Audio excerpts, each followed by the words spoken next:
Hello. Wow. Do we have some news to talk about today? Oh my gosh. Like I can barely keep up. Because it's like one after another. I'm looking at Rasmussen that just came out moments ago. I'm looking at CNN that just came out today. I'm looking at Gallup that just came out today. Wow. I'm looking at POLYMARKET and the latest changes there. Prediction market. We're going to get into all of it. Welcome. It is good to see so many familiar faces back here on the Trish Regan Show. If you're new to us, make sure you subscribe. That way you know when I'm here. Because, sometimes I get buried in all this research. I'm like, wait a second. We got to do a show.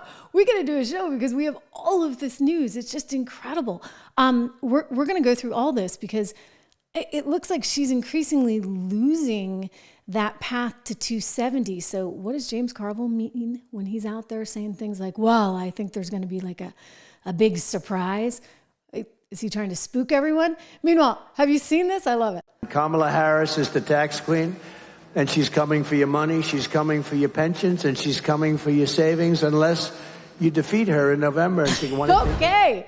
Well, I think it might be happening. I mean, I am not one to count one's chickens before they hatch, but just looking at some of this data that's coming in, what the left wants you to believe is that Donald Trump does not stand any kind of chance in HELL. And what I'm going to tell you is that is a tactic, right? That is a tactic to try and have one of those psych ops, shall we say, on the American people. So you feel a little deflated. You feel like, okay, well, we're never going to win this thing anyway. Might as well just go with the person that everybody wants. The other thing is that when Donald Trump is performing this well, ladies and gentlemen, in the polls, here's what you don't know about the polls. They're asking people whether or not they can record their conversations. They're asking them if they will fully go on record on a recorded line when they say they're going to vote for Donald Trump. So most people I know that are voting for Donald Trump aren't so psyched about the idea of the pollster recording them on the other line. We're going to talk about that because it actually happened to one of my friends. She was all ready to say exactly what she thought. And then she's like, wait a second. This is a recorded line? I don't think so, right? I just don't think so. Anyway, massive news. I mean, she's just imploding here in real time as I look at all of this information coming in. Where do we begin? Let's start with Rasmussen, okay? So this is fresh, hot off the presses, and you can see that Rasmussen is predicting he's up in Arizona, and he's up in Georgia. This echoes what we saw out of none other than the New York Times. I mean, the New York Times killed them. They didn't want to have to report on this at all. I was going through all the news, as I do every day. And yes, I read things like the New York Times, and I'm like, well, where's the poll story? I mean, you got to scroll halfway down the page to get anywhere near it. But they have him taking the Sun Belt, and this is similar to what you're seeing there in Rasmussen. So he's up 2 in Arizona. He's up 3 in Georgia. Michigan, we still don't know because that looks like as of August 17th, it was Harris winning there. If you go down to Montana, wow, he's killing in Montana. You get Nevada where they're predicting he's still ahead, but we don't have a recent poll there. I just think it's telling that Arizona, Georgia are really showing strength. And then let me show you another screen from this poll, taking a look at what Rasmussen just sent out. Here is I'm going to move my logo for a second, okay? We'll move it over here just for a second because I want you to see what's coming out. As of September 23rd, you're looking at 49 Donald Trump, 45 to Harris. So 49% of Donald Trump winning the whole thing, 45% going to Harris. It's interesting. He's not as high as he had been, right, prior to the debate. But still, when I look back there, even, you're still within a range there, very much a range. And he's coming in around 50, sometimes 51 or 52. And, 49, maybe he's a little on the lower side, but look at her. I mean, she's 45. She had been as high as 50 at one point, but she's sort of consistently polling around that 45 level. And what's telling, again, is that people don't really want to have to say these things. So Rasmussen coming out saying effectively sort of what the New York Times was saying, which is that he's up in all these Sun Belt states, and then they have him overall winning there. So it means that there's a lot of different paths right now for Donald Trump and not as many for Kamala Harris. In fact, it was watching Mark Halperin over on Newsmax the other day, and he's like, there's one and one only. And that's the thing here. Like, her chances are getting increasingly limited. let me go to some more of these reasons, if you would, behind it all. Because I'm looking at the Gallup poll, which just came in. It's not really a poll. It's kind of just a survey of everything that's going on. And they're basically saying that given these current measurements, you have many factors, I should say, favoring the Republican Party as opposed to the Democrats. So party identification and leaning, like this is the stickiness of the party, right? How dedicated are those voters? And then you look at things like U.S. satisfaction. You know what? That actually is really, really relevant too. So that's when you look at the U.S. satisfaction, only 22% are satisfied. And that means it favors Republicans. You look at economic confidence. For goodness sakes, we got the economics confidence indicator. We're going to talk about that in a little bit coming up. That was lousy today, but is it any surprise? So that, of course, would thus favor Donald Trump because it was a more positive economy with a little less inflation during that time, right? Remember that. So look, I want to go back to these things in a second, but just as I think about it, we talk about inflation. Hey, it's a good chance for us to give a shout out to one of our great sponsors here on the Trish Regan Show, and that would be American Hartford Gold. You can get up to $15,000 for all qualifying offers at American Hartford Gold by just using my name. So it comes in handy now. And then you can text Trish as well, my name, to 65532, 65532. You can call them at 1-844-495-1115. Again, up to $15,000 worth of free silver when you purchase gold with American Hartford Gold. And I would just say, look, I've said this and I'm going to say it again. I mean, gold is one of the best ways to hedge inflation. Silver is more of a bet on kind of where gold is going. So I'm kind of a gold girl, which is why I can tell you that the URL you need to go to is trishlovesgold.com. trishlovesgold.com. You can go over there, check it out, get a feel, if you would, for what the offer is and sign up. Just get the information, right? If nothing else. American Hartford Gold, trishlovesgold.com. Text Trish to 65532. Going back to what we're seeing out of Gallup. Wow. Okay, so Republican Party, who's better at handling the most important problem? Is it the Republicans or is it the Democrats? Well, what do you know? 46% Republicans, Democrat Party getting 41. So again, if you look at past election outcomes, the relationship of this little factoid, there's 10 of them that Gallup measures, is very strong to Republicans then winning. We were just talking about the economy. Which party is better able to keep America prosperous? Again, the advantage goes to the Republicans. Republican Party, 50%, Democrat Party, 44%, president job approval. So really bad approval numbers. We know that, right? We don't need to relive that. I'd like to see the VP approval numbers because I'm imagining those are pretty bad too.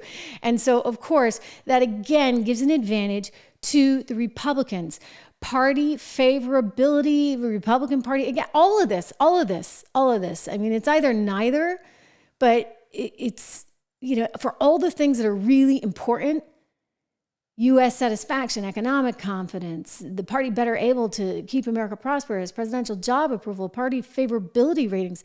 I mean, that one's sort of, you know, tied, so it doesn't have quite the same oomph. But even the little things, which are just sort of weak relationships to past presidential election outcomes, whoever's better able to keep America safe from international threats. I mean, I kind of consider that a biggie myself. Republican Party, 54, Democrat Party, 40.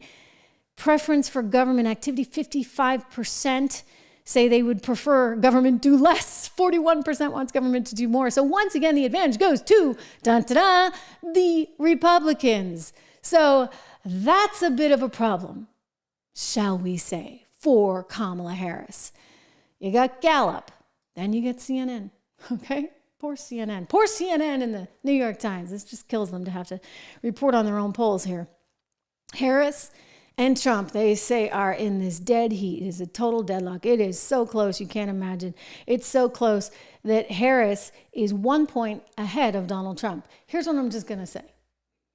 If you're only 1 point ahead of Donald Trump, and they're calling people at home and saying you're on a recorded line and you're okay with that, and people are like, nope, click, thanks. I'm a Trump supporter. I'm not talking to you on a recorded line because, you know, with AI and this, that, and the other, I mean, people get a little paranoid, okay? It's the reality of what we're living in right now. I mean, you know, you got Hillary Clinton out there saying that maybe people need to be put in jail for their misinformation, or at least dealt with in a civil way. You got AOC saying she needs to go after the media. You got Gavin Newsom ready to lock you up for a political meme.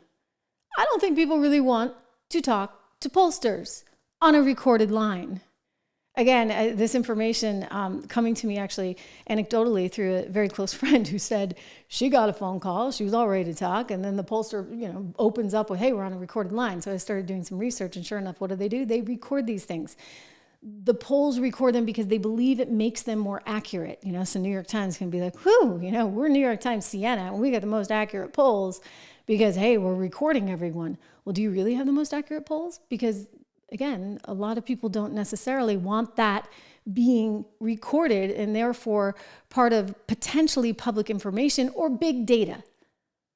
I mean, that's sort of a no-brainer. You'd think they'd figure that out, but they don't really. So here we are looking at polls that are not always the most accurate. Anyway, the fact that he's winning in some of them, that should tell you a lot. Like, it was bad in 2016 to say that you were supporting Donald Trump.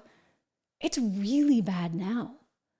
I mean, the rhetoric from the left has been so extreme and so extraordinary that people are really, really afraid to say what they think. So I don't think you can really get as accurate a read as you probably want on these things. And I think that inevitably is going to be a real, real problem. But here's the good news. When you think about all of these polls and we look at all this data and we're crunching it and we're looking at these numbers, what I think is really compelling is to go out and look at the betting markets, okay? So there's one betting market I kind of like. And by the way, they're another sponsor of the Trish Regan Show, so we thank them over at POLYMARKET. We are thrilled to have them on board. I mean, I cite their data all the time anyway, so it's a very symbiotic relationship. You look at what we're seeing here from POLYMARKET. Now, I want to explain something.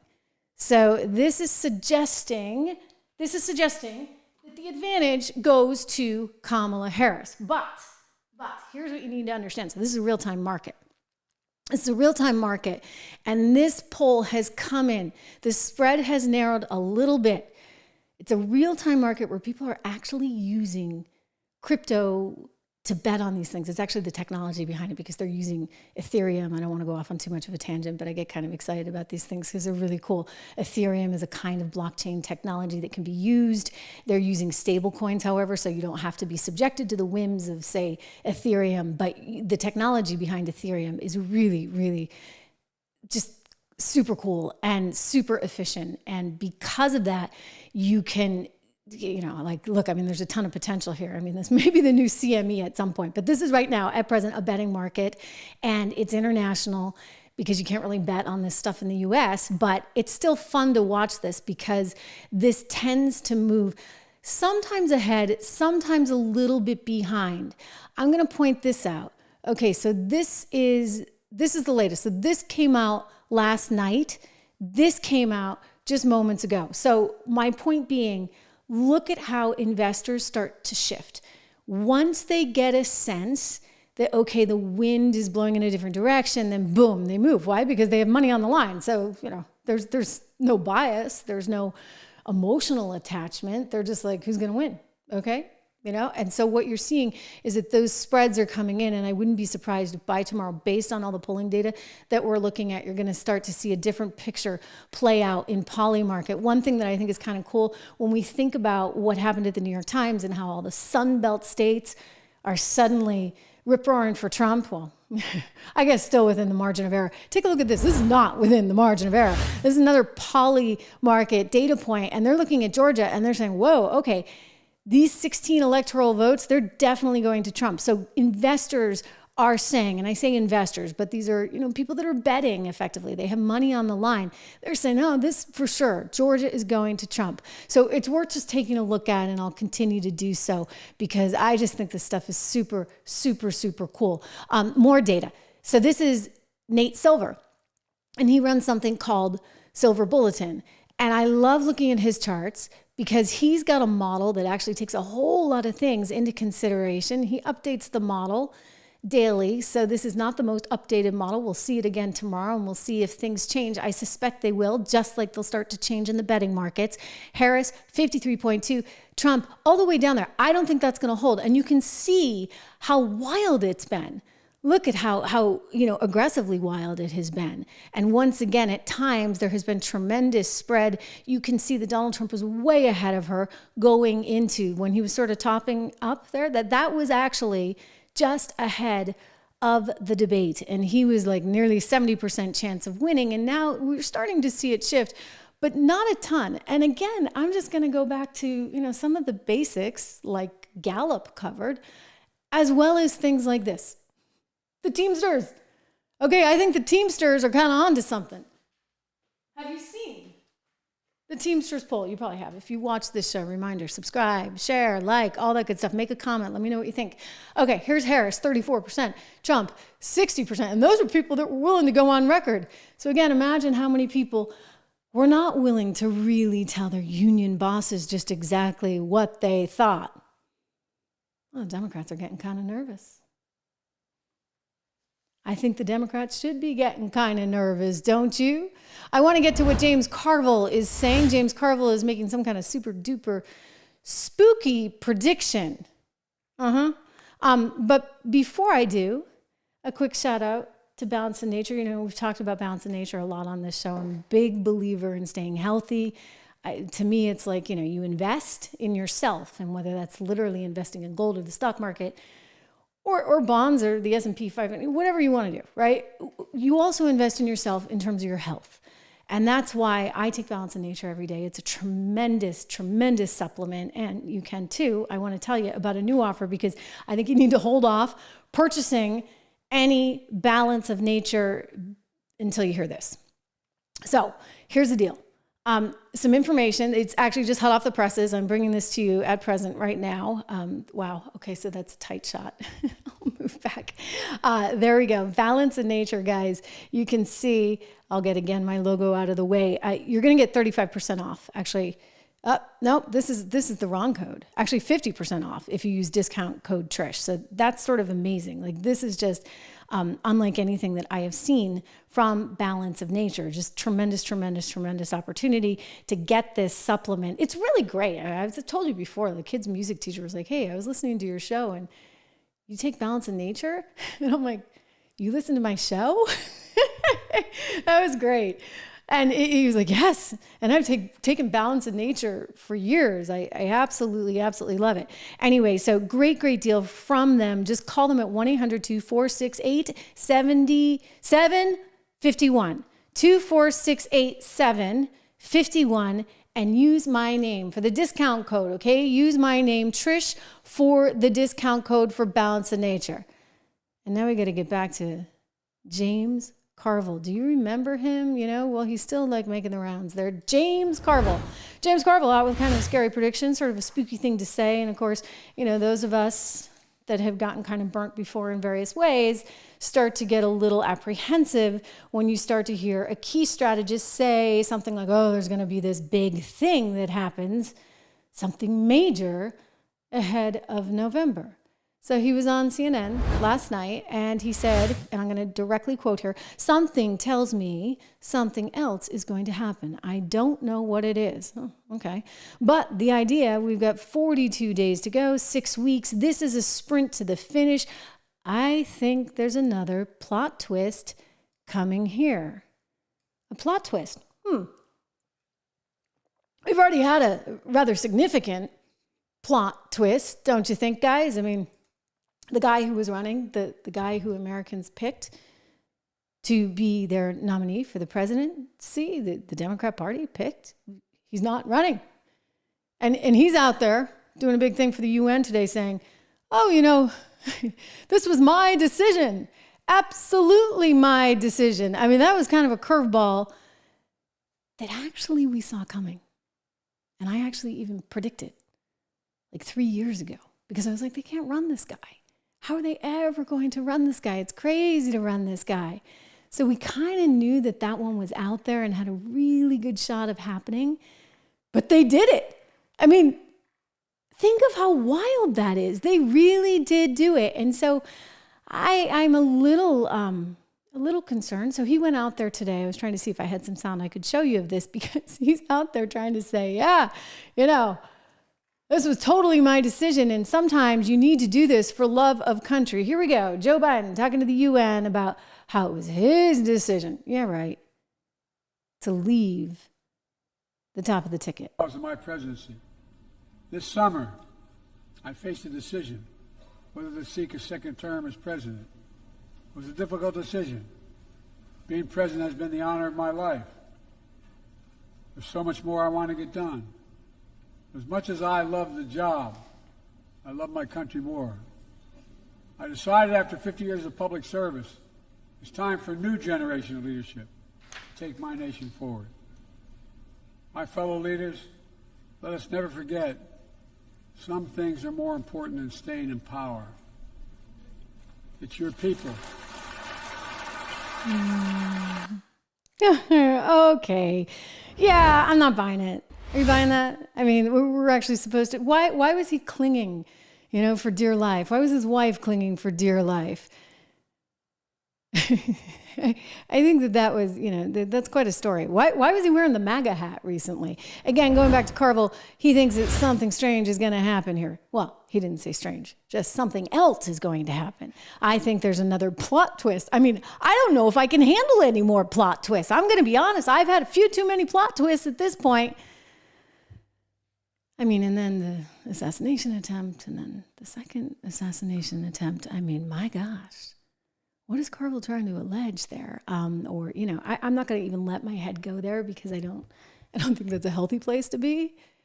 But I'll tell you this, my friend Dan Bongino, he's right. He's a former Secret Service guy, and he's been saying on his show over and over and over again, they got to really ramp up the security. That's for sure. I don't think Carville's making any kind of insinuation like that, but I just don't quite know where he's going. I mean, they've pulled every sort of, trick in the book, right? They've got the rabbit that they keep trying to pull out of the hat. They got Oprah, and yet only 300,000 people tuned in to the YouTube Oprah thing. I'm like, I think we get more right here on the Trish Regan Show many days than Kamala was getting live on that program.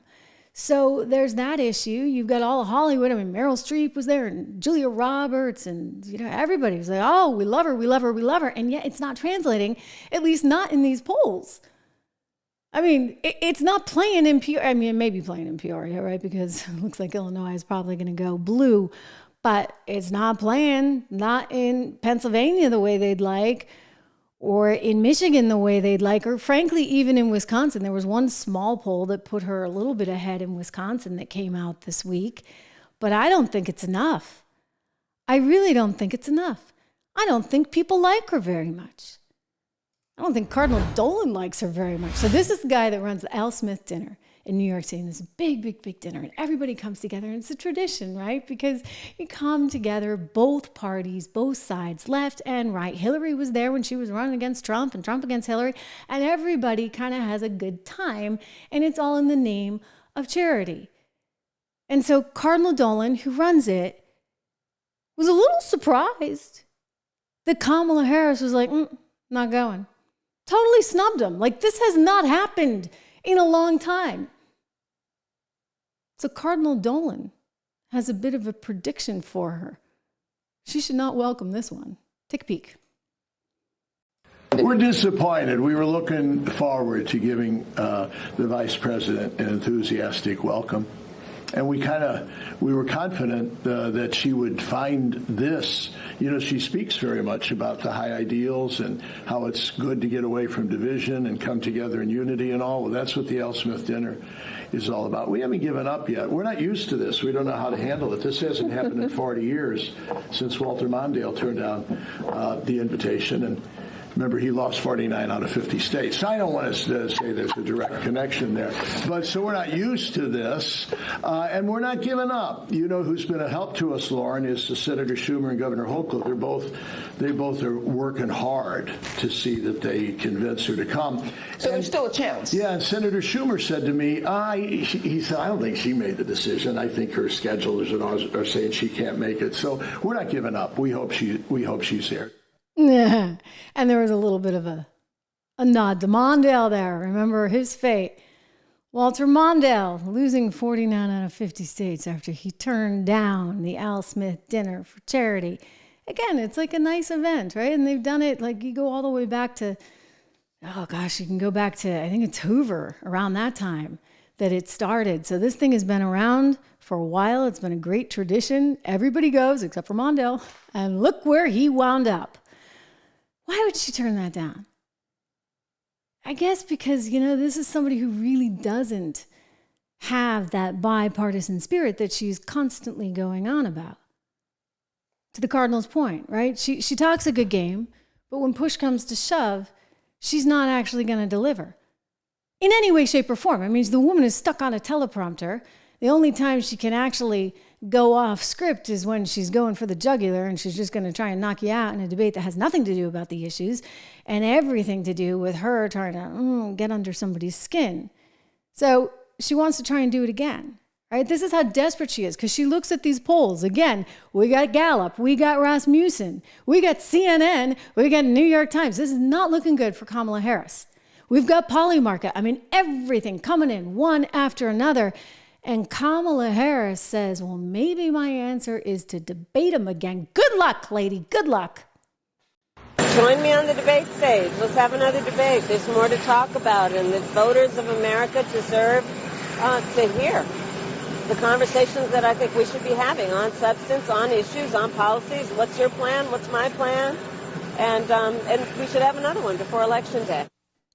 Yeah, except that, let's be honest with each other.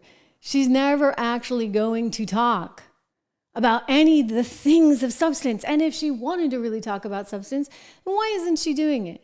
Why isn't she doing it with reporters? Why isn't she talking to journalists? Why isn't she actually having town halls with people other than Oprah and Meryl Streep and a few hand-selected extras in the crowd that get to, submit questions so long as they're predetermined? Everything is so contrived, and I think the reality is everything's changed. Donald Trump was off in a grocery store campaigning the other day, talking to people. This was not the video cameras on Trump solo. Like, remember when she went to some convenience store and she picked up some Doritos or something that she liked, and they kept filming it and filming it and filming it and filming it? No.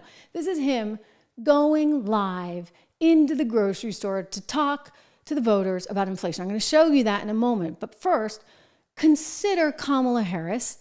Consider what she's doing here with this constant, I just need to have a debate and talk about the real issues. No, she could do that if she wanted to. She's just afraid to.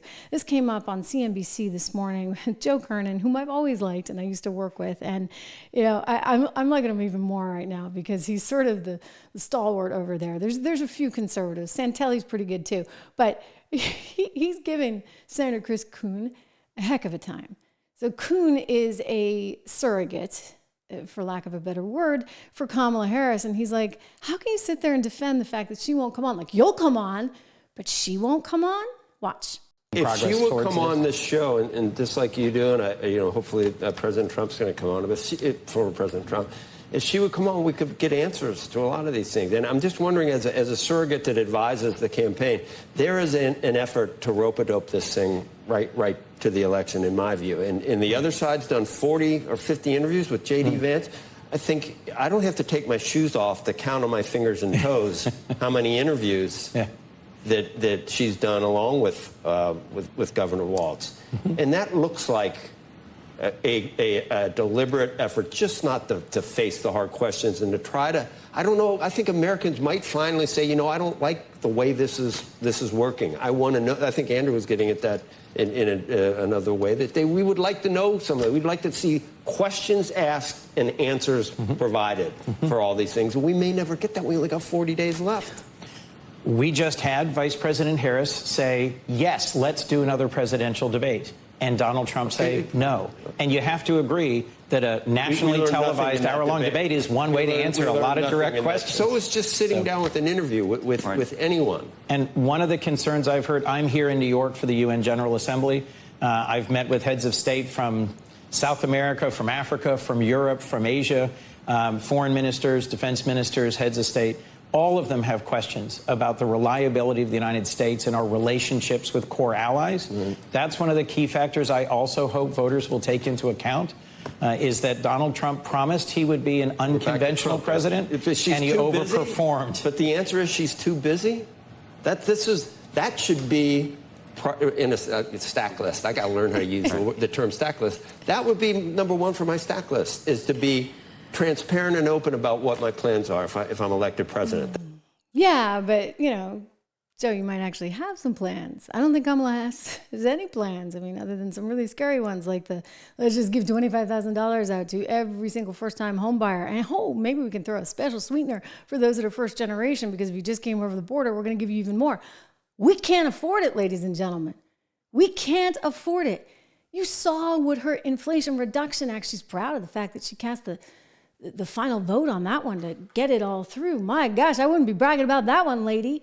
That's what drove inflation through the roof, along with the Federal Reserve. Anyway, Joe's right. Like, they keep saying she's too busy. She's too busy. Too many things to do, places to go, people to see, commercials to shoot. I have incredible confidence in both the Vice President and Governor Walz. They have shown that they are happy warriors.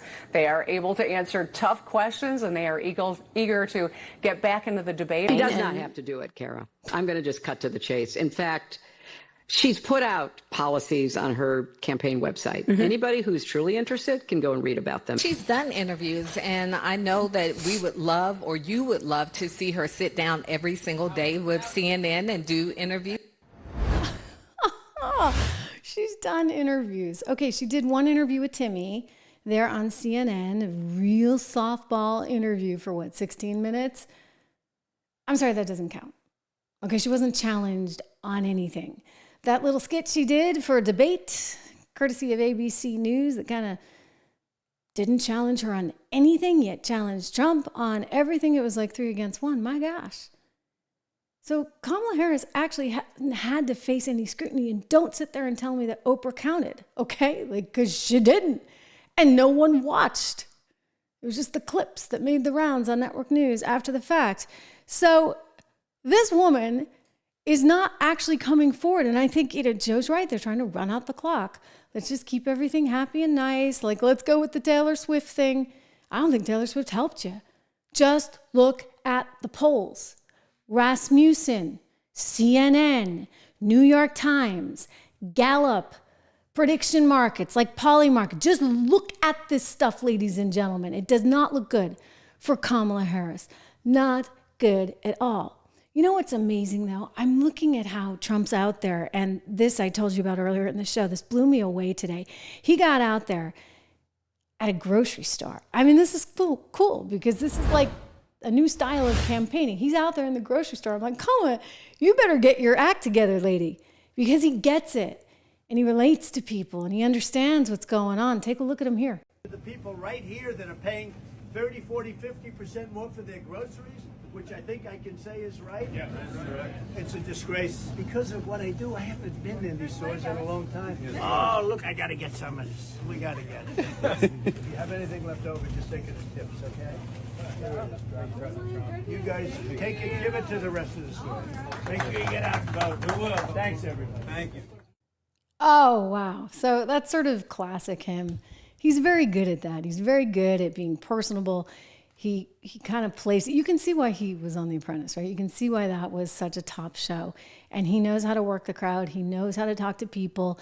And he's got a ton of ideas. And they're not ideas that are socialist in nature. These are capitalist meritocracy ideas that will help the economy. And the proof is in the pudding, for goodness sakes. Just go back and look at what we saw for 4 years and look at what we've seen for the last 3.5 years. I mean, this is important to think about.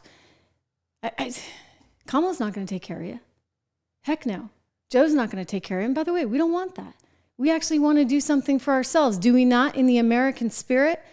We got a lot of news. Oh my gosh, because I need to go into these polls a little bit more in depth with you. And then I'm looking at some of this other stuff.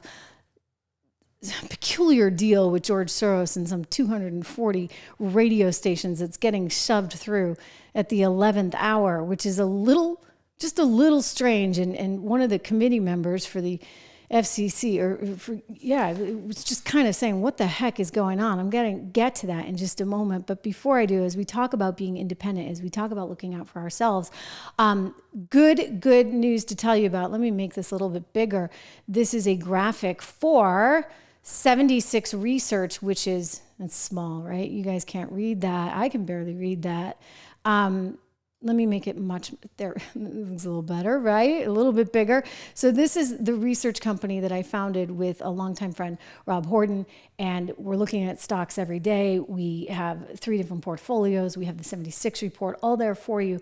Each of these portfolios has 10 to 15 names. I want to just give a shout out because one of our picks, it was basically a play in the copper space, is seen a lot of upside. It's actually up 29% since we chose it, and it is also up 8% today. So part of that is what you're seeing coming out of China because they're getting very active in terms of wanting to push forward more stimulus. And so this company is benefiting as a result. It's in the American, not the American Resilience, forgive me, it's in the inflation protection portfolio. We also have the basic income builder portfolio with all of our picks according to the quarter ending in August 28th, just soaring. I mean, this is a median growth within that particular portfolio of some 16% versus the S&P, which had been up 6% in a similar time. So, yeah, not that we're bragging or anything, but I just want to point this out because I think you do need to invest. I think it's important that you understand what the Federal Reserve just did and what that means for stocks, and that's so much of what we talk about. You can watch us on our YouTube channel at 76 Research on YouTube, or you can go over and sign up. It's just $1 if you go to 76report.com and you type in code word $1 for the first 2 months. You can cancel anytime you want. It goes to $9.95 thereafter. But I really do encourage you guys because you got to, even if it's just a little bit, this stuff adds up. Compound interest, baby. That's what I'm talking about. Compound interest. Okay. Donald Trump has a new nickname for Kamala Harris. Have you guys heard it? You probably have because I played it at the beginning of the show. Let me play the longer soundbite here. Okay, this is him going after Kamala Harris there last night, I believe in Pennsylvania. Take a listen. Oh gosh, do we not have that? Let me see. Here we go. Kamala Harris is the tax queen, and she's coming for your money, she's coming for your pensions, and she's coming for your savings unless you defeat her in November and you want to take away your guns. Remember that. Always remember that. Yeah, he went on. He had a lot to say, and I think this message is resonating with people. He's not making it up, incidentally. Like, he's absolutely right. She has some pretty grand plans to change the economy as we know it. I mean, I consider it a little bit of, how shall we say, like a wealth redistribution plan. This is what Kamala Harris wants to do. I mean, the capital gains tax alone is pretty darn scary. And I think that Americans need to wake up to this reality. And this is not a good reality in terms of the overall growth of the economy. We have a longer soundbite from him. And so if I can find this for you, I do want to play it because he had even more to say.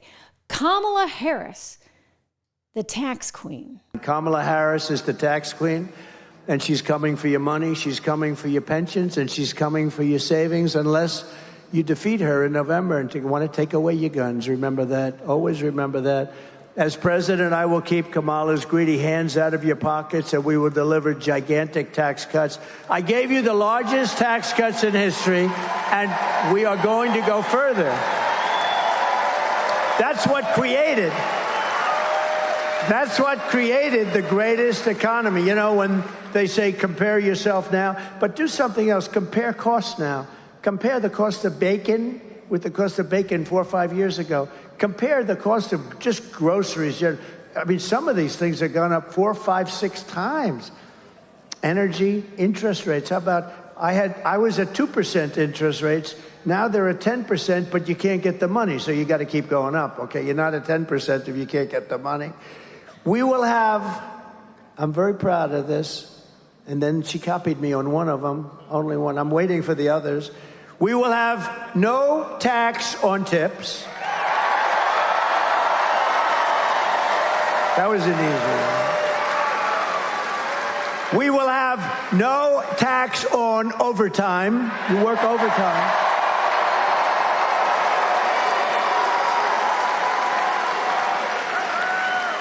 And for our seniors who have been decimated by the stupidity of inflation, these people, what they did to you on inflation, We will have no tax on Social Security benefits. No tax. You've been decimated. They took it all away. They took it all away from you. Wow. So he's speaking the language of the people, all right? And considering where we are as an economy, considering the latest news out today about how consumers feel, like their confidence just isn't there. We can go back to the Gallup poll. Take a look at that. People aren't feeling satisfied. Their economic confidence, that's a negative 28 index score. Who does that benefit, ladies and gentlemen? It benefits the Republican Party. I mean, the Democrats, if they were smart, they never would have allowed Jerome Powell to print that much money. They never would have put Janet Yellen up there bragging about transitory inflation. Transitory, my you-know-what, okay? Not true. And then they certainly never would have signed into action the Inflation Reduction Act that spent trillions of dollars on a bunch of boondoggle programs. I mean, they're all proud of their energy stuff. Let me tell you, all those car companies that they were going to do EVs with, they're all out. They're like, no, thank you. There's not enough of a market for that because the government can't do this stuff. Here's Rick Santelli. Economic data crossing the tape. Rick Santelli has it for us. Rick. Yeah, we are looking at some big misses here on consumer confidence. We're expecting a headline number to be around 104, 98.7, 98.7. That is the weakest going back to February of 21, July of 22, when it was 95.3. So these are definitely weaker than expected numbers. Now, let's go towards present situation. 124.3, also a very big miss. That's the weakest since March of 21. And here's something very fascinating. This now, if you look at the July read, that was the weakest since April of 21. So we are really looking at present situation deterioration. And if we look at what lies ahead in the form of expectations, minus 81.7, and that's the weakest, well, just since July of this year. Now, let's switch gears towards Richmond Fed. We have both manufacturing and service indices. On the manufacturing, minus 21, which means it's 11 consecutive negative number in a row. And here's something fascinating. If we look at the business side of it, the service sector, it's minus 3. Our last look at minus 13, well, it was the 30th negative number in a row. So minus 3 is definitely a big improvement, but it's still 31 negatives in a row on service sector with respect to Richmond Fed. So we are looking at yields moving a bit lower on the long end. And do keep in mind, the long end is on pace for its fourth consecutive higher yield close in a row. Every close since last Wednesday's 50 basis point cut by the Federal Reserve. Sarah, back to you. Oh, okay, Rick Santelli. Rick, thank you very much. Adding that weaker consumer confidence into the... Let me just help digest this. In other words, that's why you're seeing the CNN poll as tight as it is. I mean, when people don't even want to tell you because the pollster's recording you on the other line who you're really voting for, and they're within a point spread of each other, that's what that's about. When you see him taking the Sun Belt by storm from the New York Times, that's what that's about. When you see all of this data coming in, when you look at what Gallup reports, when you look at what POLYMARKET is saying, all of this is pointing towards the same thing. Rasmussen as well today. Big news out of Rasmussen. And you look at that, you're looking at 45 to 49, Trump in the lead. Why? Because of what Santelli was just saying there, guys. You know what? The economy's in bad shape. You get 11 consecutive quarters of negativity on the manufacturing front. He talked about expectations of consumer confidence coming in at 104. Instead, they got 97. And guess what? They revised a bunch of other ones down. People are feeling pretty fill in the blank about the economy right now. And so when Trump's out there in the grocery store talking to people about their grocery prices, that resonates. This is why the Teamsters, when you look at the manufacturing data, feel very strongly that Trump should win as opposed to Kamala Harris. And so I'm looking at all the data, and I just don't know how she pulls this off. I really, really don't. Quick word from, again, one of our sponsors, American Hartford Gold. You can text my name, Trish, to 65532. Do it today. You know that I feel very strongly about a diversified portfolio. Gold is a big part of that. Certainly in my personal life, I am a big believer in making sure I'm diversified. Gold is part of that. In fact, I recently bought some the other day. So you can do that too. You can get up to $15,000 in free silver right now with American Hartford Gold for qualifying offers. Give them a ring, 1-844-495-1115. You can text my name, Trish, to 65532. Do it today. Text Trish to 65532. But tremendous when you think about just all that's happening right now. So much going on. Donald Trump coming out, threatening today John Deere, you know, the tractor company, with massive tariffs, like 200%. If John Deere decides to actually export jobs to Mexico. You want to know how these union workers at John Deere feel about Donald Trump right now? They feel like he cares. They feel like he's looking out for them. Listen to Donald Trump speaking about what he intends to do if John Deere follows through with this plan to export jobs to Mexico. I just noticed behind me John Deere tractors. I know a lot about John Deere. I love the company. But as you know, they've announced a few days ago that they're going to move a lot of their manufacturing business to Mexico. I'm just notifying John Deere right now.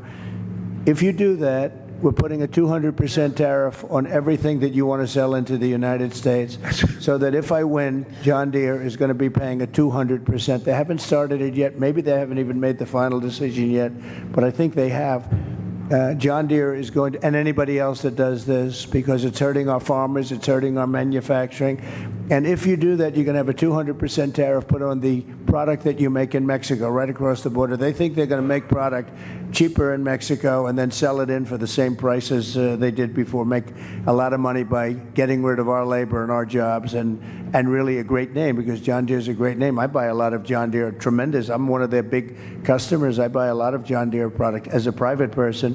But if they're going to do that, we're going to put a 200% tariff on everything that they want to send back into the United States, which means one of two things. Our country's going to make a lot of money, or they're not going to build, they're not going to open, and or they're going to sell it to another country. They're entitled to do that. If they want to build in the country, in the United States, there's no tariff. You can go ahead and you can build in any one of the 50 states. You can go ahead. But if they don't want to do that, we're going to put a 200% tariff on John Deere. And you know what's going to happen? They're going to announce very shortly, if they think I'm going to win, or if I do win, they're going to announce that they're not going to build in Mexico. Okay, so this is really interesting what he's talking about doing, and this is not something that you hear a lot about. Like, you're not going to actually, I don't know if Kamala Harris even frankly understands tariffs. I say that with some certainty. I mean, her dad was an economist, and he has a very liberal view on economics, kind of a socialist communist view on economics. He was a Stanford professor. So maybe some of that was transferred onto her. I still don't think that she really understands the economy. Although, you know, if you push came to shove, I probably don't think her dad does either.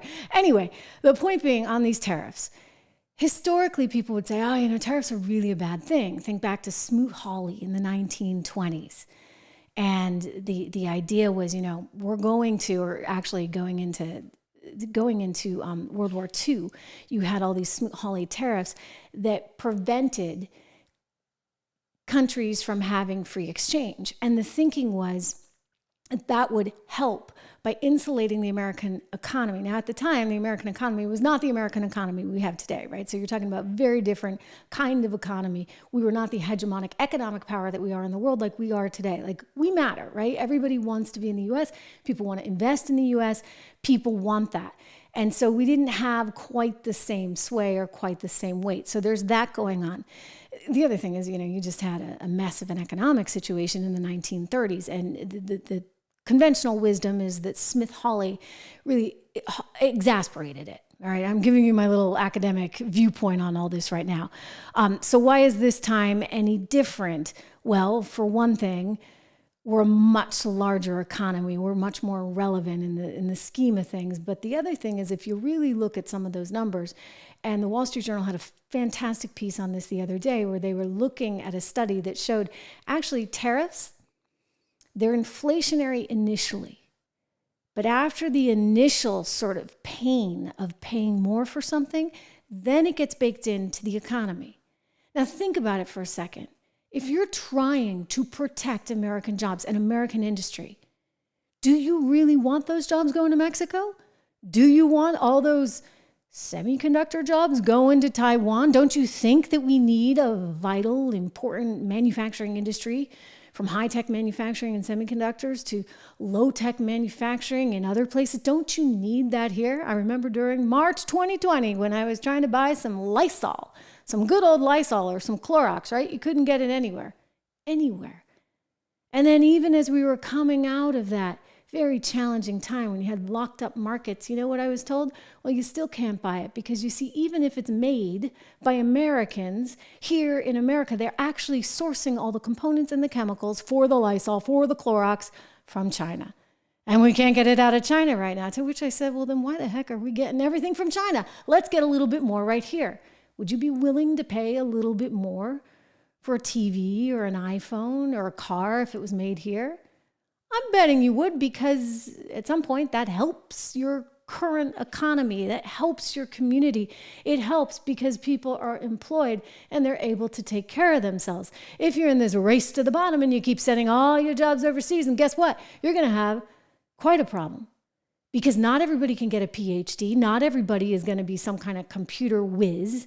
Not everybody is going to be able to generate that kind of output, especially in this changing economy. You still need the basics. So we need to make sure that we're actually providing jobs everywhere throughout our economy, from a national security standpoint and from an economic standpoint. We wrote about this and talked about this over the weekend at 76 Research, and we talked about it as it related to Intel. Intel now possibly doing a deal. I mean, we've got Apollo circling. You've got, which is a private equity firm. Let's see. What else do we have? We have Qualcomm looking at possibly doing a $90 billion deal. I mean, just a massive deal for Intel. And Rob and I were saying, you know what? You need the semiconductor industry here. You want that. You want a vital semiconductor industry. And this is part of the manufacturing story. Well, if no one's going to protect it, how's that going to happen? Because politicians are out there protecting the lobbying interests of the people that are paying for their campaigns.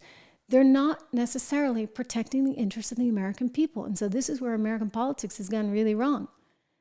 And so sure, you know, you can think, oh, we're a global economy and we're going to export everything. But no, you can't. And if you don't have somebody in charge, like the President of the United States, actually looking out for the long-term interests of America and Americans, then what do you got? Nothing, okay? Nothing. It's a fast decline downward. And so I'm not trying to sell you on anything, right? I'm not trying to sell you on this message. I'm not trying to sell you on Trump. I'm selling you on the reality that is here and now. Like, if we don't actually plan for the future, if we don't actually have a little bit of nationalism in our economic policy, we're going to suffer the consequences. So you got to think about that. It's really, really important. I think what he's talking about as far as tariffs goes, it's fascinating. And it bucks the trend of what you've heard many times over the years. People say, oh, you know, of course, we're one big global economy. Well, you're one big global economy until push comes to shove and you actually do need to take care of yourselves. You know who wouldn't agree with that? Mr. George Soros. Right? He's the globalist of all globalists. Sometimes I'm like, why? Like, why? And you know what? We just have to accept and understand, like, this is his view of the world and this is how he sees things. And he wants to believe in this sort of global opportunity and open borders and this, that, and the other. So there's a little bit of commotion going on right now because George Soros is apparently doing some kind of deal. Well, not exactly him. Some of the, I guess, companies or organizations that he backs or has investments in, well, they've gotten together and they're trying to do a deal Some 240 radio stations, as I understand from what we saw there at the FCC Commission today, are going to be purchased by this Soros-funded company, and some people are not very happy because they're like, wait a second, why is this going through? All of a sudden, boom, presto. Why is it happening like immediately? Because typically these things take some time and they're kind of onerous and painful, and there's a lot of red tape and there's a lot of questions that get asked. So I want you to hear a member of Congress, he's actually on the FCC Commission, Carr, speaking about this and asking questions that probably should be asked. Indicated there's a transaction where a Soros-backed group would take ownership of over 200 radio stations across 40 different markets after the FCC originally indicating that that transaction could be reviewed and approved at the Bureau level without a commission vote.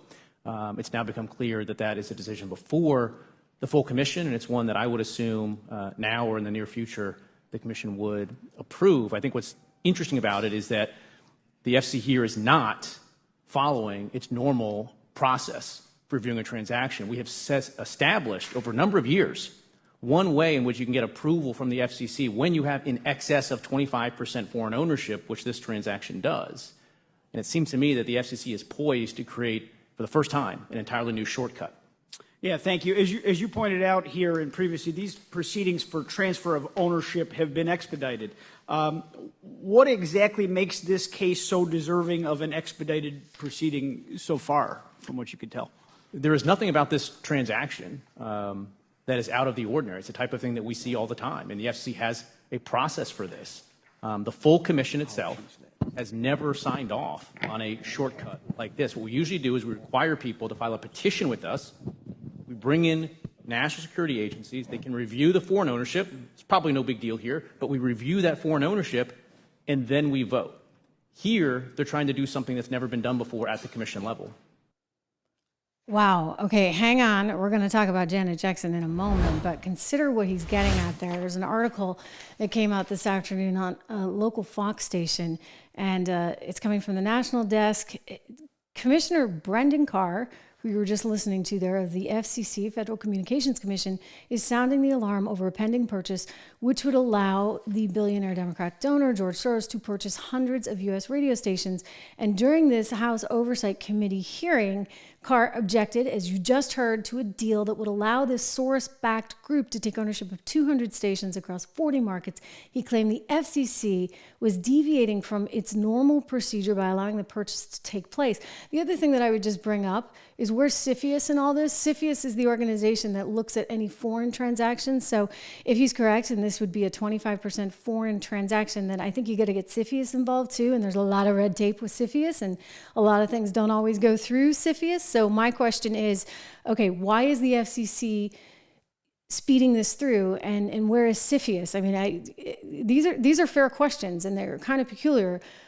Could it be that they too are worried that they have seen the polls there in Soros land, and they think there's a real shot that Donald Trump wins? And then guess what? You know, CFIUS says, I don't think this is going to happen, and the FCC says, I don't think this deal is going to happen. So are they trying to close the deal ahead of time? One wonders, right? Can I ask that question? I think that's a fair question to ask. We'll get more information and bring you more on it tomorrow. Meanwhile, Janet Jackson, ladies and gentlemen, Janet Jackson is in all kinds of trouble, and apparently her PR person tried to bail her out of some of the trouble, and she fired him. So wow, Janet, she's doubling down big time. So it all started because she did this interview with The Guardian, which is a paper out of the UK. And The Guardian asked her something about Kamala Harris, to which, they're like, are you excited? You could be voting for the first American black female president, Kamala Harris. And she said, quote, she's not black. That's what I heard, that she's Indian. And according to the author, Janet Jackson looked at the author expectantly, perhaps assuming that the author had Indian heritage. And the author tries to give her an out and says, well, she's both. And then Janet fires back, her father's white. That's what I was told. I mean, I haven't watched the news in a few days. I was told that they discovered her father was white. At this point, the author of this article says that they were totally floored. because Harris's father is a Jamaican economist, a Stanford professor who split from her Indian mother when she was 5. So this has started a big firestorm. So apparently Janet's PR person decided to issue a statement saying, you know what, Janet didn't mean it. And she totally respects Kamala Harris and is really proud that she's a black woman and blah, blah, blah, blah, blah. So Janet fired the PR person and said, I never authorized that statement. So now the PR person is out saying, well, I was just trying to save her, save her from the vultures that would be coming in this cancel culture in which we live, in which you are not allowed to have an opinion.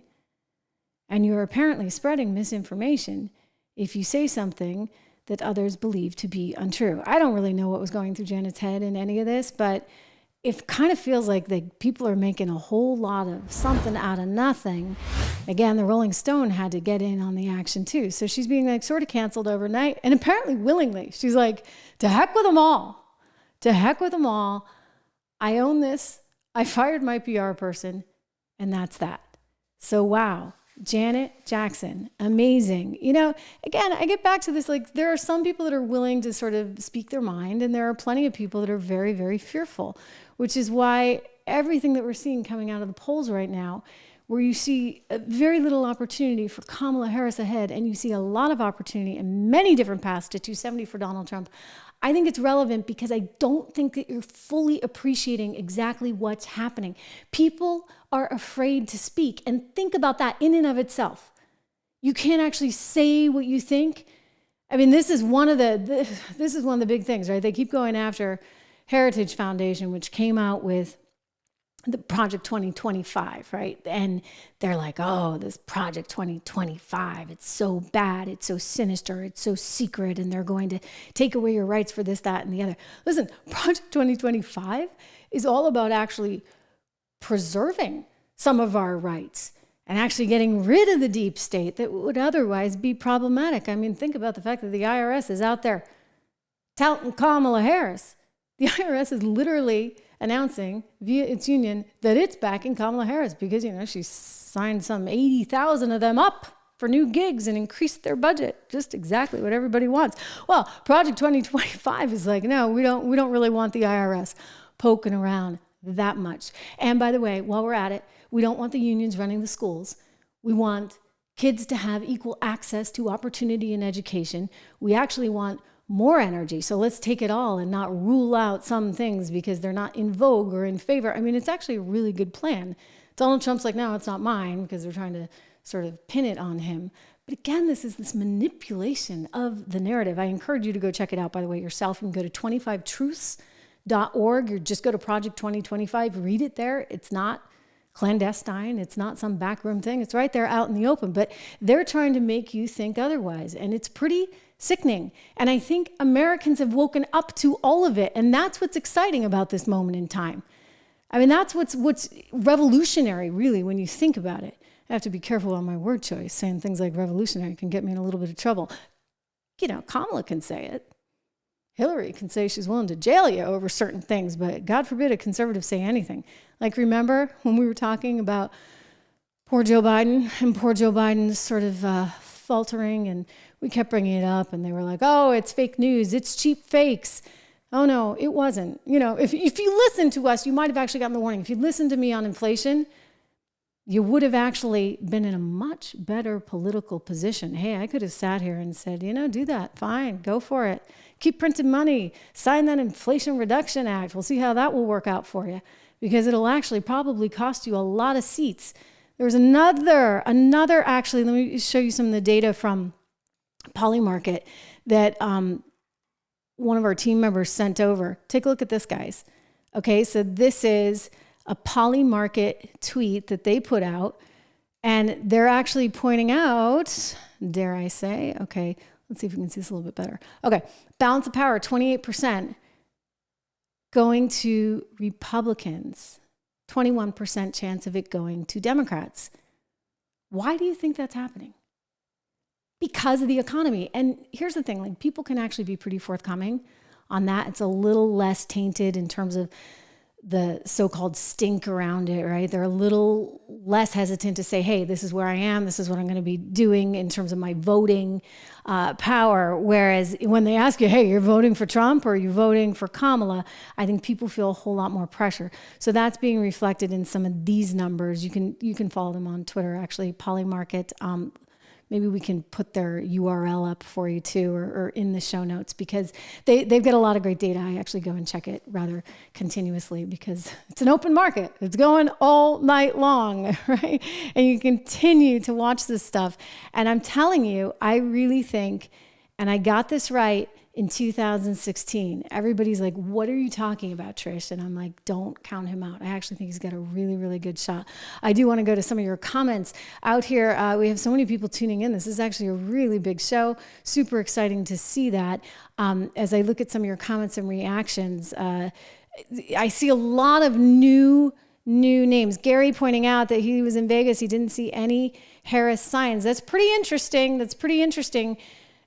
I believe there was a CBS reporter that was actually out in Nevada recently and said something quite similar.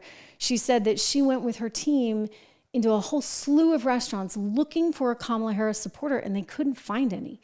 So that could be rather telling when you look at some of the Nevada polling information. David Lorenzo, he's been here from the very beginning. It is so good to see you. Welcome back to the show, my friend. We have someone joining from Australia. Good day to you, Aussie Johnny. Mr. Q wants us to know that Gavin memes are the best. I think they're pretty good too. But be careful. Don't be in California when you retweet those things. You gotta watch it. Anyway, there's so much going on, and it's so important that you guys subscribe and that you share and you tell everyone that we're here, because what we've been able to do here on the Trish Regan Show, we started, I don't know, maybe about 15 months ago, going live every single day, and you've been here and you keep coming back and you keep spreading the word. So thank you for all of that. Make sure to subscribe, hit the bell so you know when I'm here, because sometimes I get so buried in research. I'm like, wait a second, I got to get on the air. It's almost 5 o'clock, which it sort of was today. Now we're coming up on 6:30. Anyway, thank you again. It's wonderful to have you here. Make sure you subscribe. Go over 76 Research. I created it for you guys. So please take advantage of 76research.com. And I will see you all tomorrow. Thank you, Ian. Good to see you too. Thank you so much. David, appreciate it. And again, we'll talk tomorrow.